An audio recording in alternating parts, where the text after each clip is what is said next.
Morning, everyone. Welcome to my messy garage. Doing a small little project today on my 2008 Yamaha WR250X. Had this bike for, geez, probably 11 years or so. Bought it in 2014 out of an impound lot. It's in kind of rough shape, but I've had it for that long. It moved with me when I moved out west to Los Angeles. Towed it on a trailer out there, used it to commute, stayed street parked for a long time, was generally pretty neglected the whole time that I lived out there. Did a bunch of supermoto stuff with it, had a set of dirt wheels for it, which are actually on the bike now. Um, but generally, this bike has been very, very low maintenance. It's a bike that I think I'm just always going to have. And recently, I just finally decided to start putting some money into it. So can't really see it now. We'll do a more in-depth video later.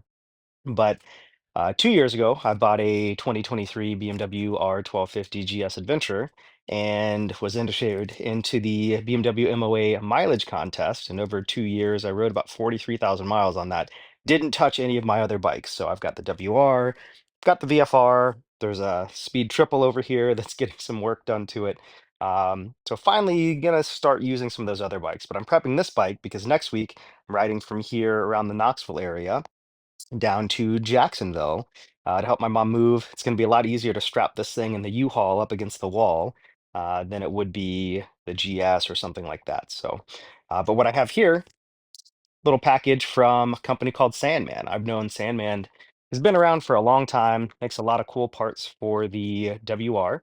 Um, he was around back in 2014 when I got this bike, and we're just kind of doing everything on the cheap back then. I bought the bike for maybe $2,000 out of an impound lot, like I said, and just generally tried to do everything as cheap as I can. But that's changing. So decided to finally buy these Sandman parts. So let's see what we have. It's a nice little small package from Sandman. But one of the things that he came out with more recently is this big cover.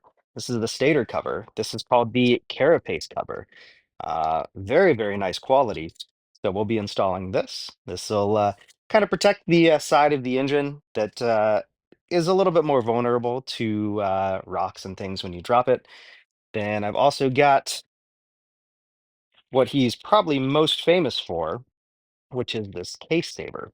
So this goes in front of the chain. I got it in wrinkle black, but you can see here, this goes in front of the chain, so that if you end up slinging a chain or get a rock caught, it's not going to tear up your engine case. So it should provide some protection there. I just got the case saver because I have a Zeta chain guard. So that, and then I finally have an AIS delete. So I'll show you what I did. I kind of jerry-rigged something, but worked pretty good. Got some Jolly Ranchers from them, and looks like we have some instructions. So go ahead and start getting this stuff on. We'll switch to handheld view here, but you can see that Carapace cover is going to go right in here and protect a lot of this. You can see we do have a little bit of wear here from the shifter. When I was doing some supermoto stuff, went through maybe 2 or 3 shifters over the course of time. Just as I went down, that case saver is actually going to go here where this plastic factory cover is, and we'll tuck up right in here. So I'm running a 13 tooth sprocket right now. That should give me the clearance to run a 14 tooth if I want. Then that AIS block-off plate is going to go here. As you can see, I actually JB welded a bolt into the original flange from the AIS system. That's kind of a fix that I did quite a while ago. It's held up well, but as I make this bike nicer, I just don't want to have that in there anymore. Looking around on the other side of the bike, the AIS line, there's a vacuum line that goes from here all the way up to the front over to the AIS stuff. All that's been deleted, but that little plug just goes right on there. So get to work installing some of this stuff. All right, the first step is going to be to remove my ricochet skid plate because I'm going to need a little bit more clearance in here to be able to get that carapace in and get some of these bolts down on the bottom. So I'll go ahead and do that. Everything else I can install, like the case saver and all of that, I could install without having to remove the skid plate. But I'm going to go ahead and get that done. That way we can just kind of breeze through a lot of this. Normally for me, I would end up having this bike on a stand, but since I'm pulling this cover off, Can't really do that because the stand's going to go here. So I'm going to go ahead and pull this off, get the carapace on. But for me, I just have two 10 mil bolts up front. And then there's 10 mils that go on the bottom as well, but they were always catching on stuff. So I put some Allen keys down there. So there's an Allen bolt. So there's two 4 mil Allen bolts down there, but they do tend to collect dust and dirt. It gets packed in there. So a little pick and I can clean those out.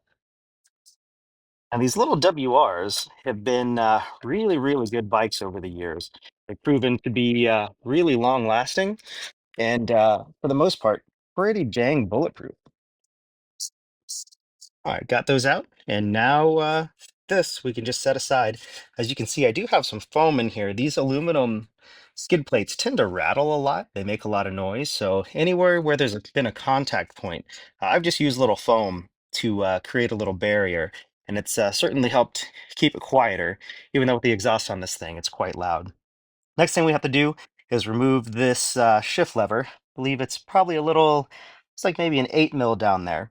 So I'll go ahead and get the 8 mil. I'm gonna need it for some of these case screws too. A little close up of this shift lever. I am going to remember where this index is. It's pretty much near the very bottom and flush of the case. So if you want to make sure that you put this right back where it was, remember where that was, or else you're going to be either too high or too low from where you were. So, but it's a little 8 mil in here and it's pretty tight up against the frame.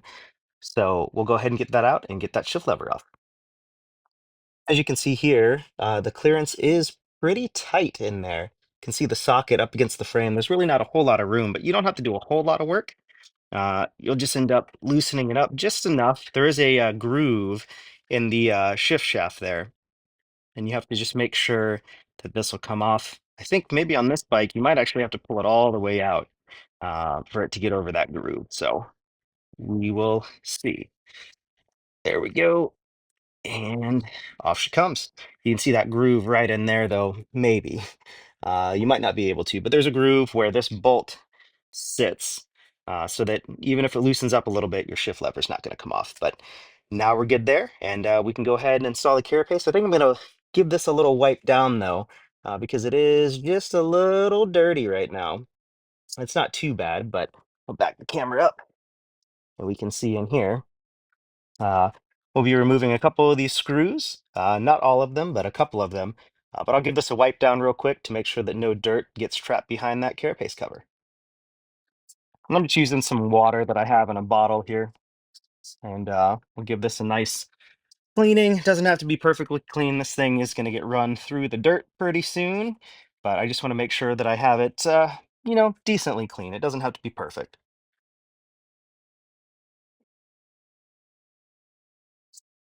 All right, now just doing a dry fitting here. It looks like I am going to have to go ahead and remove this chain cover, this chain guard, because we have to get some of these bolts there. So those are just 8 mils as well. So we'll get those off. All right, now since this is an aftermarket cover, it actually only has two bolts that hold it in, whereas your factory one is going to have three. And then if you're installing the optional Sandman cover, it has three as well. But I kind of like how these Zeta parts look. I've had them for a long time. So we're going to go ahead and just keep using them. But you are able to get a case cover, sorry, a chain guard, chain cover, and the little case saver in multiple different colors through Sandman. I just got it in black because I don't want it to stand out. You can see here, since we already have those two out, normally you have an OEM cover here. You have these two out. I'm going to go ahead and get this last one out. And we'll not be using this bolt anymore because that Sandman case saver only uses two bolts. So we'll have a little bit more open space down here now too. It's also a really good time to inspect your chain slider. These WRs are notorious for being very picky with chain slack and wearing through those chain sliders. And then it can also wear down through your swing arm there. So this one actually had a little bit of damage on the swing arm. And last time I had the swing arm off servicing the swing arm pivot bushings, I went ahead and filled those in with some JB Weld. It hadn't worn all the way down through, but just to make myself feel a little bit better. And then you can see here this front chain slider that comes off. We can just discard that one. So, all right, let's go ahead and kind of get in here. I'm probably going to do a little bit more cleaning now. All right, so first up, we're going to install this Carapace cover. And so this is just a real nice ABS plastic piece that they took a lot of time making. You can tell it just the fit and finish on this thing is very impressive. And it's actually just going to go right here. So you can tell here we have to remove one, two, three bolts. And then over here, I think there's one down at the bottom and then one, two, three, four around. So some of these other bolts are going to stay, but we'll go ahead and get those out so we can pop this cover on. Again, that's going to be these three. So this one, and this one. So we'll go ahead and get those out. All right, so an important note, we have to remove this bolt, and this bolt. These two actually hold, and this one holds the neutral wire cable. So it kind of runs all the way through here. This is the, I believe this is the speed sensor as well. That might be the neutral wire. I don't know. But anyway, these three hold on those, and there's a little metal clip in there you can kind of see. So we actually have to install these a little bit different once we get it on, but we'll go over that in just a second. I'm going to go ahead and get those out, and then there's that fourth one up here as well that needs to come out. All right, so now that all those bolts are out, we've got these four up here, including the ones that have the three neutral wire clips. You can see those are right here. So these are actually going to install back over the case cover. So now that those bolts are out, we can do a light test fit here. And you can tell there's a lot of care that went into building this thing because it fits like an absolute glove. So we do might have to change some orientation here, but this gets pressed on real tight.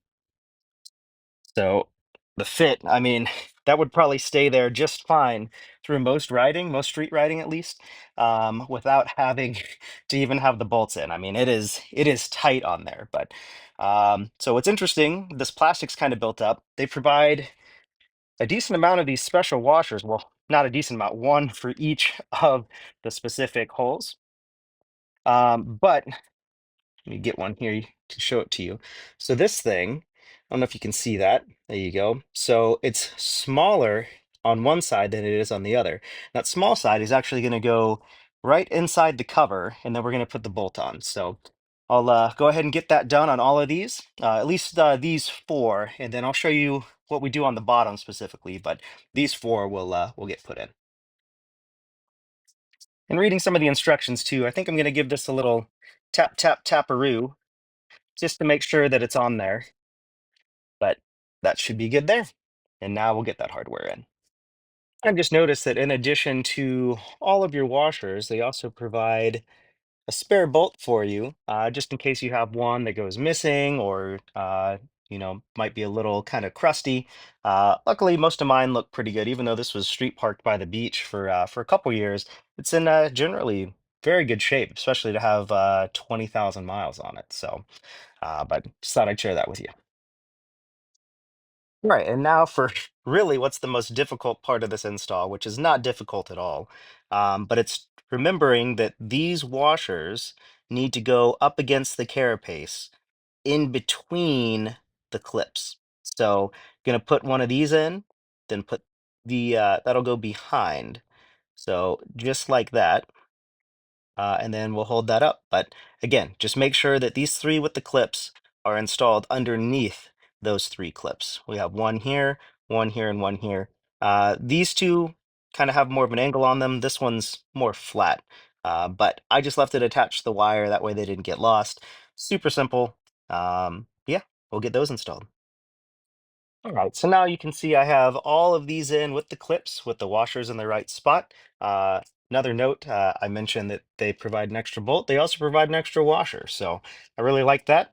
These washers are kind of unique too, so it's nice to have some spares around. These will just go in the toolbox in the bin that I have for the WR specifically. So, but now that we have those in, we're not going to go ahead and just crank them down. I'm going to go ahead and just hand tighten them just with the socket and this extension, just to go ahead and start pulling it as close as we can to the cover. And then we'll come back and torque these down to 19, sorry, to 10 Newton meters, which I'll need to look and see what is in inch pounds. It's not a whole lot, but I'll get my inch pound ratchet out.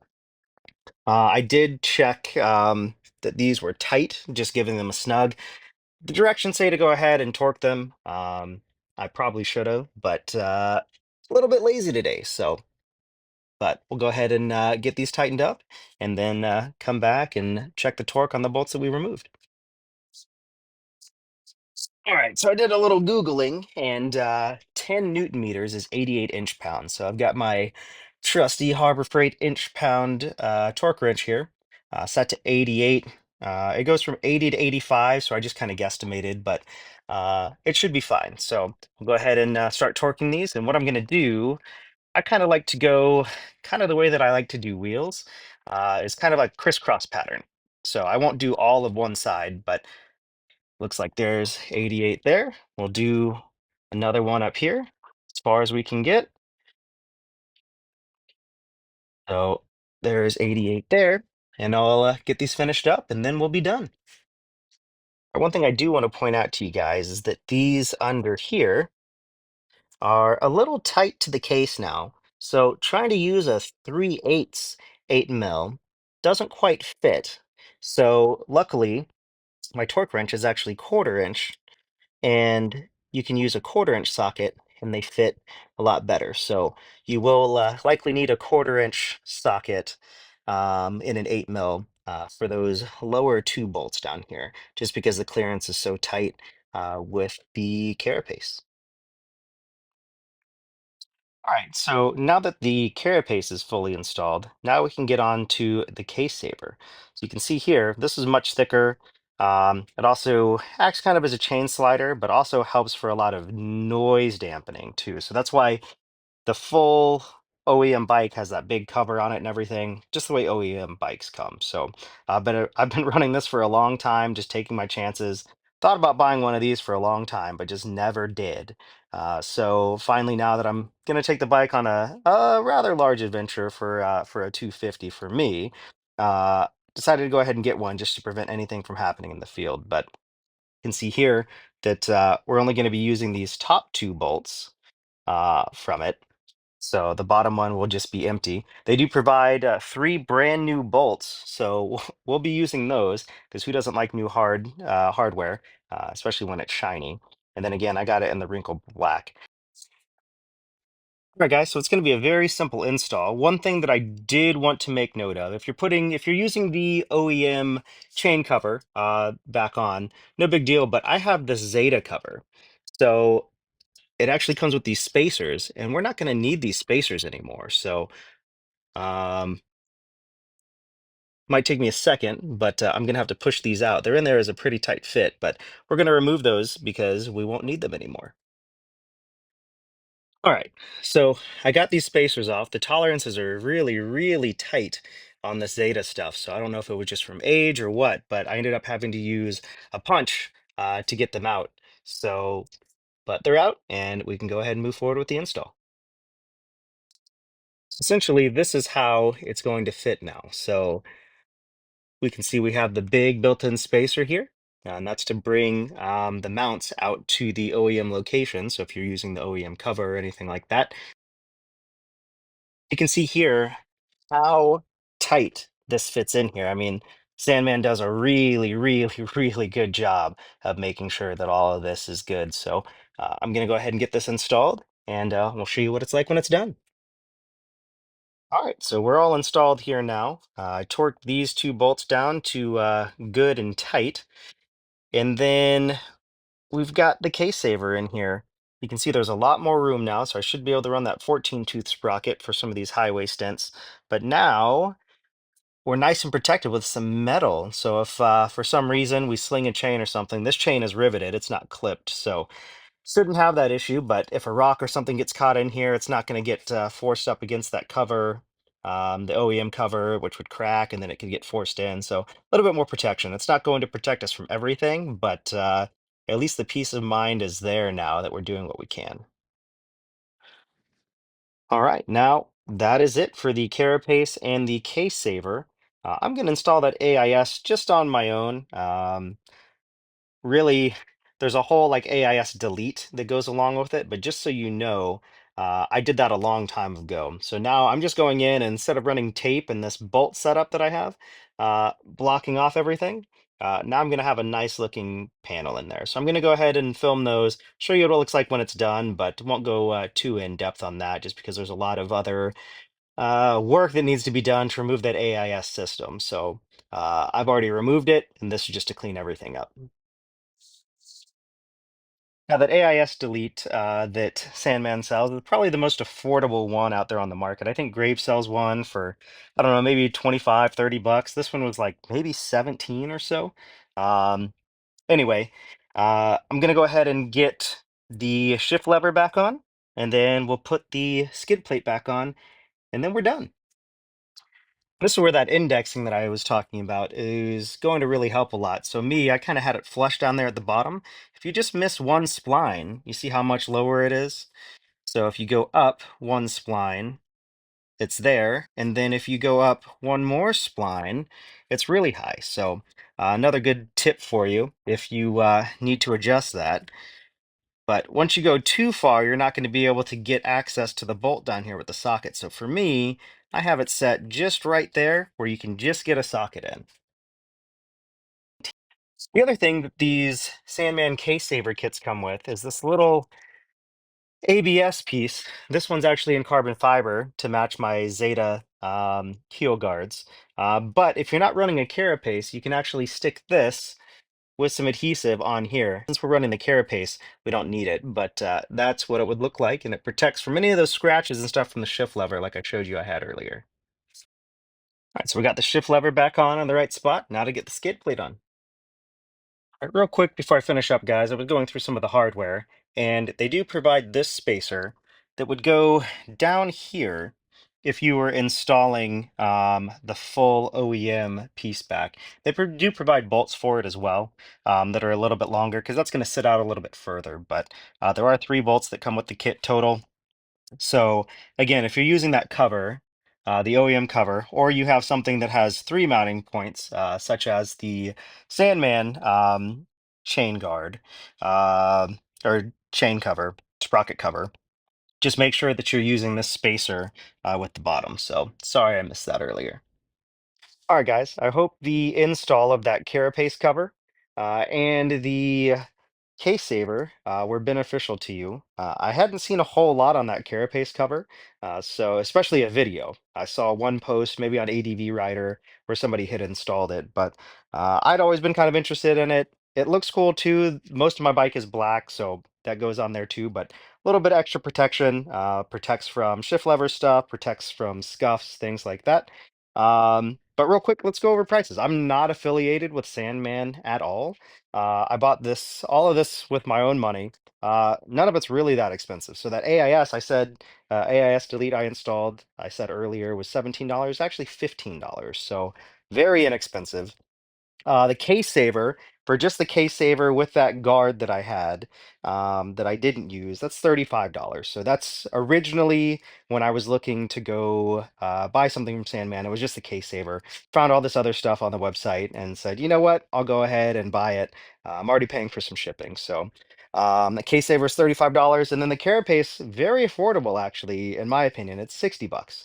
So for how much work went into that and how well it fits, that's a very good value. I mean, I feel like there was a lot of R&D that went into that. So hats off to Ivan Sandoval. Here's Ivan's contact information. Easiest way to find him I found is just to type in Sandman and then WR250R into a Google search, and you'll be able to find him. So thanks so much for sticking with me.